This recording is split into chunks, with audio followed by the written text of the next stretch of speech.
msaada, tutamsaidia huyu. Naye mkiwatendea mema wale wawatendao mema, naye mkiwatendea wema wale watendao wema, mwaonyesha fadhili gani? Hata wenye dhambi hufanya vivyo hivyo. Hata wenye dhambi hufanya vivyo hivyo. Na mkiwakopesha watu, subiri kwanza, tusiende mbio mbio. Mkiwatendea mema wale wanaokutendea mema, hamna fadhili zozote mbele za Mungu, kwa sababu wenye dhambi hutendeana mema. Unajua majambazi wanapendana sana, vibaka wanapendana sana. Wanapoenda kuiba, mtu mmoja ndio anakimbia na mfuko wa hela. Wanapokurupushwa, kila mmoja anakimbilia kwake, maana hapo wanaona mambo ni mabaya, sasa tutaenda kuangamizwa. Sasa wanataka kujisalimisha. Mmoja ndio anabeba fuko la hela, lakini wana mahali pao wanapokutana. Wakikutana sema hela ilikuwa shilingi ngapi? Hii hapa tuhesabu pamoja. Yule aliyekimbia hajaficha, anajua nina wenzangu, lazima tugawane sawa. Basi wanahesabu, wanagawana sawa kwa sawa, hakuna anayemkunja mwingine. Lakini wameiba, lakini ni majambazi, ni wezi, wanapendana wenyewe kwa wenyewe. Wakati mwingine mtu anapoibiwa pesa ili awagombanishe, ili wapigane kule waumizane, amechomolewa labda pochi, ndani huenda ilikuwa na 50,000, anasema nimeibiwa 500,000, nimeibiwa 500,000. Wale wezi wengine wanasikia ile pochi la 500,000. Sasa aliyekimbia na pochi peke yake anapokutana na wenzake na ile pochi bwana ilikuwa 50,000 ndani, anasema 450,000 umeweka wapi? Kumbe huyu amewagombanisha. Wamesikiliza maneno yaliyo tofauti na utaratibu wao wa kila siku. Atakuwa amewagombanisha, watu wao wanapendana. Sasa Yesu anasema tuwe na tofauti na wao. Tuendelee na maandiko. Na mkiwakopesha watu, na mkiwakopesha watu, huku mkitumaini kupata kitu kwao, na huku mkitumaini kupata kitu kwao, mwaonyesha fadhili gani? Hata wenye dhambi huwakopesha wenye dhambi, ili warudishiwe vile vile. Yaani wewe ukimkopesha mtu, usikopeshe kwa kutumainia kulipwa. Hapo panataka ufahamu maana yake nini. Unapomkopesha mtu, akili yako, mawazo yako, ondoa kile ulichokikopesha. Haina maana kwamba asikulipe, atakulipa.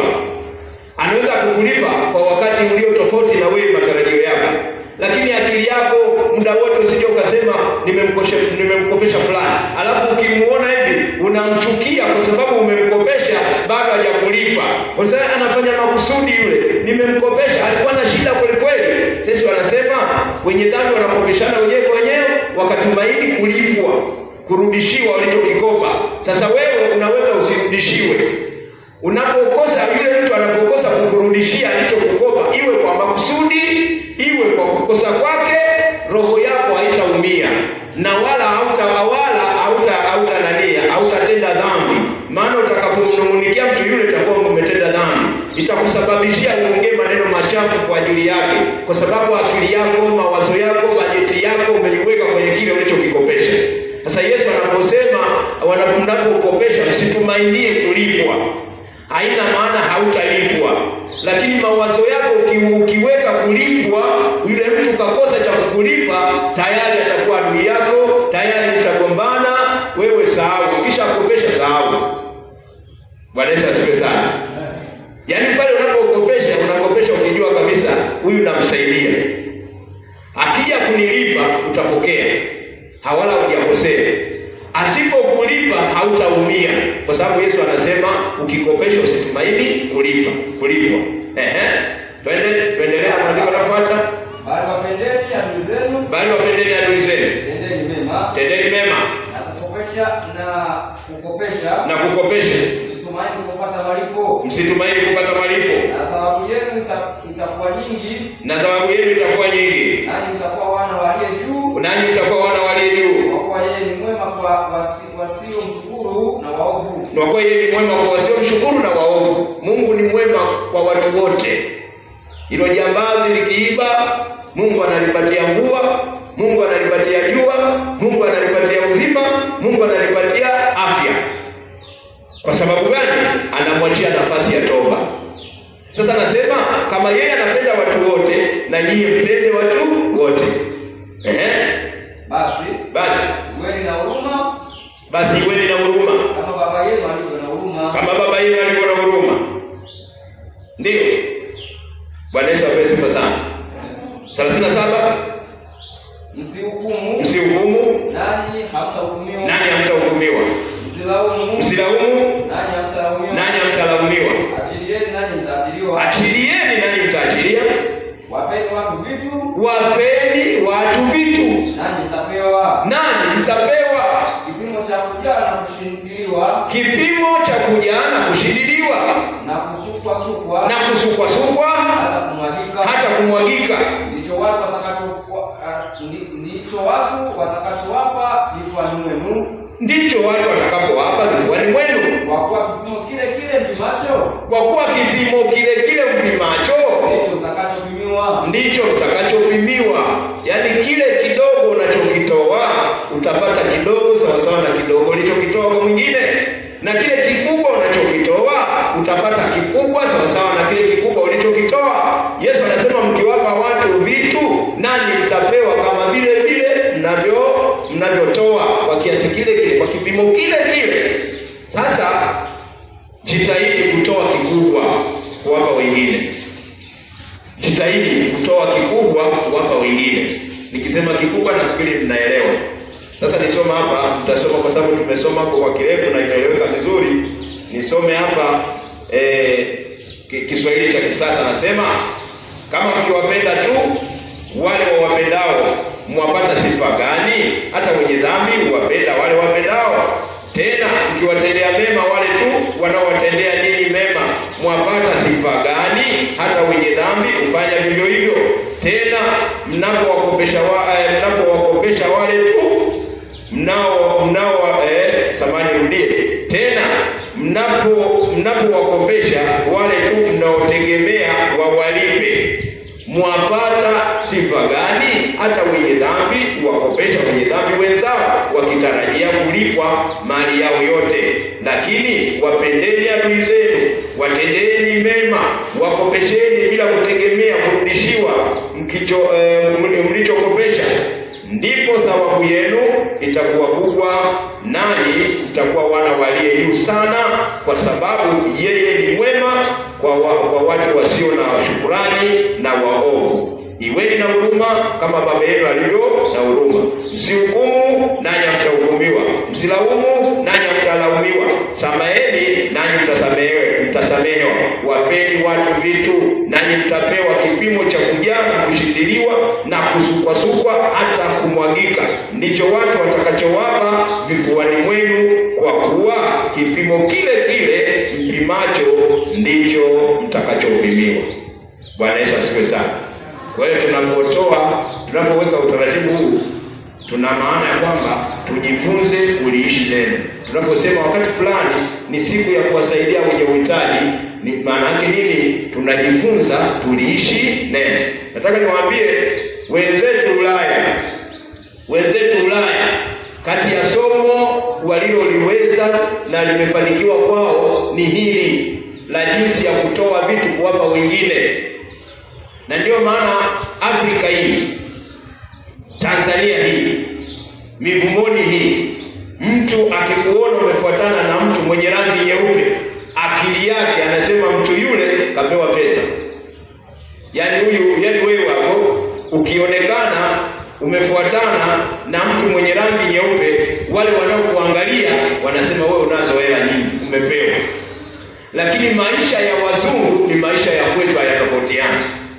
Kubangaliza, tunapobangaliza wazungu wanabangaliza, lakini kitu kimoja wamejifunza, na natamani mimi na wewe tujifunze. Nikiwa na shilingi 200, shilingi 100 sio yangu. Hayo ndio maisha ya wazungu yalivyo, na ndio maana wako tayari kusaidia. Wakati mwingine wanadhulumiwa, lakini wanapodhulumiwa hawaachi kusaidia. Bwana Yesu asifiwe sana. Nikupe mfano hapa tulipo, au waliotufadhili kwa jengo tulilo nalo. Mara ya kwanza huyu mtu alidhulumiwa milioni 6. Alikutana na mtu akamwambia shida zake, lakini ilikuwa huduma ya kiroho. Mimi ni mchungaji, hapa ndipo nilipo, hapa ndio ninapofanya ibada. Kweli kakuta kuna banda la bati kwa bati, akasema nataka nikusaidie. Hela ya kwanza milioni 6. Kafumua lile banda lile, kaondoka, kahama pale, kaenda sehemu nyingine. Lakini mtu huyu hajaacha kusaidia wengine, na yule aliyemdhulumu hajamdai, na ndani ya nafsi yake haumii. Lakini mimi nikitoa, alafu kikifanyika kitu tofauti na kile tulichokubaliana, ninaumia sana kwa ule utoaji niliotoa. Lakini kama nikitoa kama maelekezo ya Yesu yalivyo, siwezi kuumia. Nikimpatia mtu akifanya nayo nataka, mimi najua nimefanya kwa ajili ya Mungu, najua nimemtumikia Mungu wangu, ninajua nimetimiza agizo la Mungu. Sasa huyu anayefanya kosa lile, yeye na Mungu wake, ila mimi na Mungu wangu, kwa sababu safari ya mbinguni ni ya mtu binafsi, na mimi ndio natakiwa nitengeneze mfumo wangu wa maisha na Mungu wangu, sio nimtengenezee mwingine. Kila mmoja atatengeneza mwenyewe, lakini natengenezaje? Kwa utaratibu ambao Mungu anatuwekea. Bwana Yesu apewe sifa sana.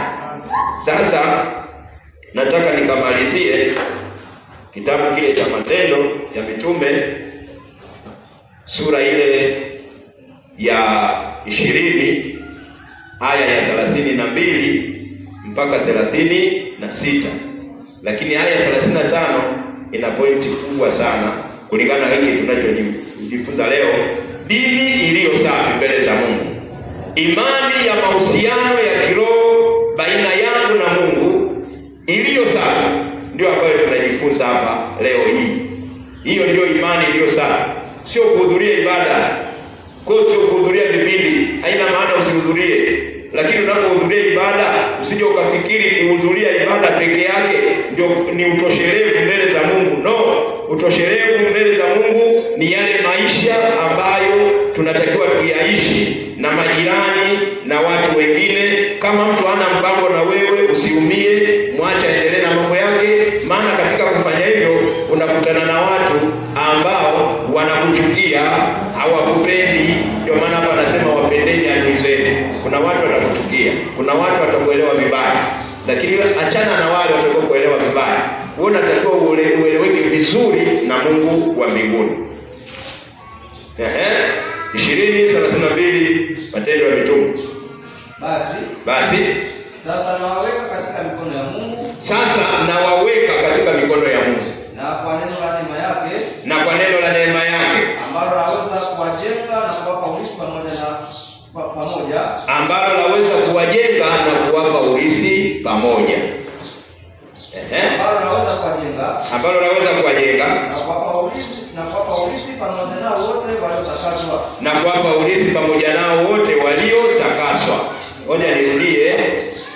Basi sasa nawaweka katika mikono ya Mungu,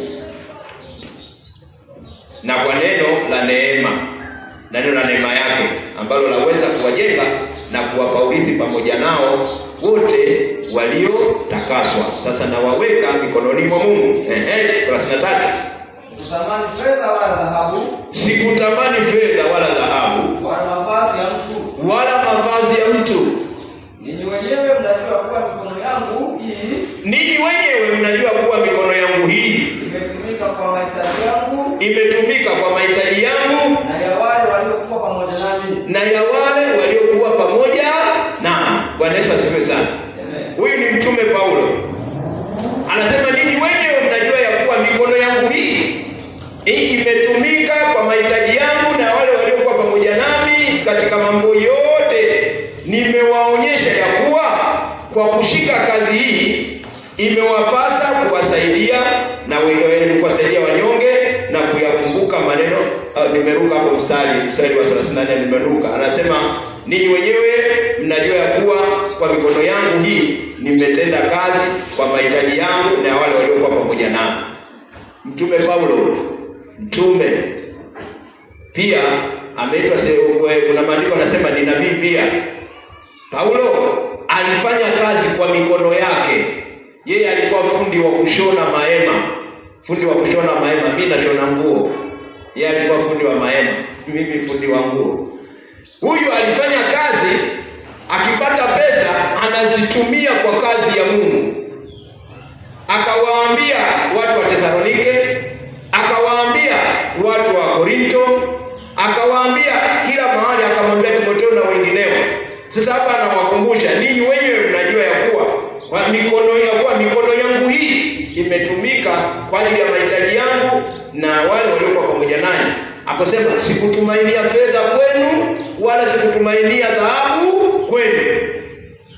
Bwana Yesu asifiwe sana. Na ndivyo anavyotuagiza leo hii. Nikwambie kitu leo, kama mimi ninavyofanya kazi zangu za mikono, maneno yanayozungumzwa, mchungaji gani yule, mara kashone, kwanza mafundi nguo wote waongo. Ndivyo wanavyosema. Utafanyaje kazi? Utachanganyaje mali na Mungu? Sasa mbona Paulo alifanya, na yeye ni mwalimu wangu, na hapa anaelekeza mimi kwa mikono yangu nimefanya kazi kwa ajili ya mahitaji yangu. Hivi kwa mfano hivi, mimi nitegemee kanisa wanijengee nyumba, nitegemee kanisa wanisomeshee watoto, nitegemee kanisa waninunulie mavazi, nitegemee kanisa ndio nikiugua, maana kuugua kuko kwa ajili ya mwili. Vyote hivyo nitategemea kanisa. Ukiangalia sana Biblia, ukisoma vizuri Biblia, kitu ambacho huyu mtu amepewa ni kula tu. Sehemu ya 10 ndio imetajwa ni chakula cha kuhani. Lakini leo hii ukiwa na huduma kama hiyo, hauna gari, hauna nyumba, yani washirika wale hawajakujengea nyumba, hawakununulia gari, hawakununulii suti, basi wewe sio mchungaji. Nao ulio nao hawajaokoka. Kwa nini hawamtunzi mtumishi wao? Ndio lugha iliyopo leo. Lakini iko sasa kwenye vichwa vya watu, kuiondoa ni ngumu. Lakini wewe sasa unatakiwa utambue kwamba mimi sizuiliwi kufanya kazi nyingine yoyote kwa ajili ya mahitaji yangu ya familia yangu. Mwalimu wangu ni Mtume Paulo. Bwana Yesu asifiwe sana. Ule mstari wa 35 imeandikwa, ndio katika mambo yote nimeonyesha kuwa kwa kushika kazi hivi imewapasa kuwasaidia wanyonge. Katika mambo yote nimeonyesha ya kuwa kwa kushika kazi hivi imewapasa kuwasaidia wanyonge. Kama hauna kazi ya kufanya, huwezi kumsaidia mnyonge. Na kuyakumbuka maneno ya Bwana Yesu. Jinsi alivyosema mwenyewe. Ni heri kutoa kuliko kupokea. Alipokwisha kunena haya, hiyo 36 tutamalizia, lakini tusimame kwanza hapo anaposema Yesu amesema ni heri kutoa kuliko kupokea. Heri kutoa kuliko kupokea. Ndio maana kule anatuambia ukikopesha usitumainie kulipwa. Lakini mambo magumu hiyo ngumu. Mkopeshe mtu alafu usitumainia kulipe ni ngumu. Lakini inawezekana. Ukimruhusu Roho wa Mungu akuatamie, ukimruhusu Roho wa Mungu akuongoze kwenye maisha yako yote ya kila siku, ya kimwili na ya kiroho, hakuna ambalo haliwezekana. Unaweza ukamkopesha mtu, anabana nikopeshe, sawa na kukopesha. Akiondoka, umeondoa kwenye ubongo wako. Siku yeye mwenyewe akikumbuka, kwanza nikwambie kitu, mkopeshwaji ndio anateseka ujue. Tena ukinyamaza kabisa, ukinyamaza kimya ndio umemtesa zaidi. Anabadili mpaka njia. Akikuona tu kiroho kinaanza pa. Kama ni biashara, apiti tena kwenye biashara yako. Atapita huko, yeye ndiye anayeumia. Lakini wewe wala ukiacha hivyo, ukiwa free hivyo, utasikia amani, utasikia furaha kwenye shughuli zako na utapendana na watu wote. Na Yesu anasema hivyo, afadhali kutoa kuliko kupokea. Kutoa ni muhimu sana kuliko kupokea. Sasa nani unampa? Kama alivyotuelekeza, imani ya mahusiano ya kiroho iliyo safi ni kwenda kuwasaidia wajane, mayatima na kujilinda na mawaa katika dunia. Kuna watu wako magerezani, wana vitu wanavihitaji. Kwa hiyo lazima tufike tuwaangalie wale walioko magerezani. Kuna watu walioko hospitalini, hawa lazima tuende tukawaangalie. Tuna uwezo wa kuwasaidia chochote vile vidogo vidogo tulivyo navyo. Ukienda kumwangalia mgonjwa umempa chungwa, ukienda kumwangalia mgonjwa umemuombea, Mungu anapendezwa na wewe, na kuna mambo makubwa atayafanya kwenye maisha yako. Lakini tuache kutanguliza mambo yetu kuliko ya Mungu. Asilimia kubwa tunaangalia sana ya kwetu, tumemwacha Mungu. Mungu ni nyuma, ya kwetu ni mbele. Ndio vitu ambavyo tulivyo navyo leo. Lakini Yesu anataka tumtangulize yeye, alafu ya kwetu yawe nyuma. Yanapokuwa ya kwetu nyuma, ndipo anapotutia nguvu katika yale tulionayo na kutusaidia katika yale tunayoenda nayo. Lakini tunapoenda kinyume namna hiyo, Mungu apendezwi na sisi. Daudi alikuwa mfalme wa Israeli. Daudi alikuwa mfalme wa Israeli. Kuna wakati Mungu alimwambia amjengee madhabahu, atafute kiwanja amjengee madhabahu. Akamwendea tajiri mmoja alikuwa anaitwa Arauna katika ufalme wake. Huyo tajiri alikuwa na mashamba makubwa, alafu mashamba yake ni mazuri, ardhi nzuri. Daudi akaona sehemu nzuri ya kumjengea Mungu madhabahu ya kutolea sadaka ni kwenye maeneo yale ambayo anamiliki Arauna. Akamwendea Arauna, akamwambia, Arauna, nataka unipe kiwanja nimjengee Mungu madhabahu ili niweze kumtolea sadaka, maana ameniambia hivyo. Arauna akasema, wewe ni mfalme wangu, niambie nikupe ukubwa gani wa kiwanja unachokitaka. Sasa nataka uniuzie. Anasema, hapana, wewe ni mfalme, siwezi kukuuzia. Niambie nikupe kiwanja unachokitaka, unataka ukubwa gani? Daudi akasema, hapana, nataka uniuzie. Ni lazima nimtumikie Mungu kwa mali zangu. Mfalme ulio ni mfalme wa nchi, rais wa nchi, aje kwangu mimi atake kiwanja hapa, anataka nimuuzie. Ndio maana Arauna akasema, huyu ni mfalme anataka kiwanja kwangu, nimpe. Lakini Daudi akasema, hapana, nitakulipa pesa alafu nimtumikie Mungu kwa mali zangu. Bwana Yesu asifiwe sana. Kwa njia mojawapo ya kumtumikia Mungu ni mali zako. Tukizungumza mali, watu wanajua ni utajiri. Sio utajiri. Mali ni kile ambacho unacho. Kile chochote unacho ndio mali yako. Tumia hicho kwa ajili ya ufalme wa Mungu. Utaona baraka za Mungu zinakujilia.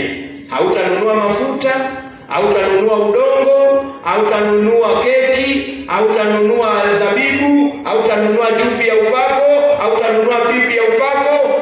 Maana hivi vyote vipo, vinaitwa hivyo. Lakini kumbe tatizo ni mimi nimeshindwa kujiungamanisha na Mungu na kufuata kile ambacho Mungu anataka nikifanye, ila nataka yeye anifanyie, mimi nisifanye anachotaka kufanya.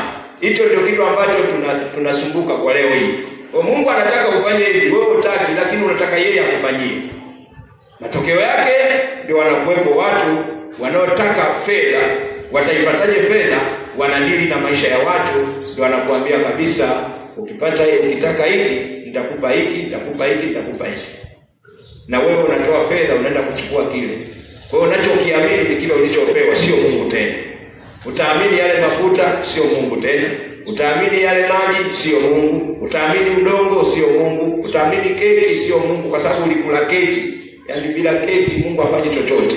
Bila maji Mungu hafanyi kitu. Bila udongo hapana. Mungu yule tunayemtumikia sisi, yeye mwenyewe amejitosheleza, ametuachia jina linaloitwa Yesu, ili kwa jina hilo tukapate yale yote tunayohitaji katika maisha yetu.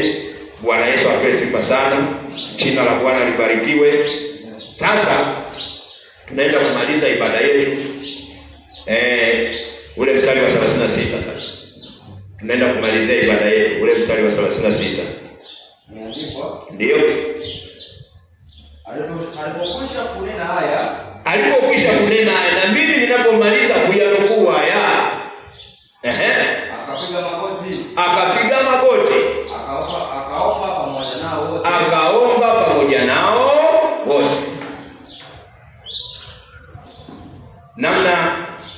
kumwabudu Mungu ni magoti.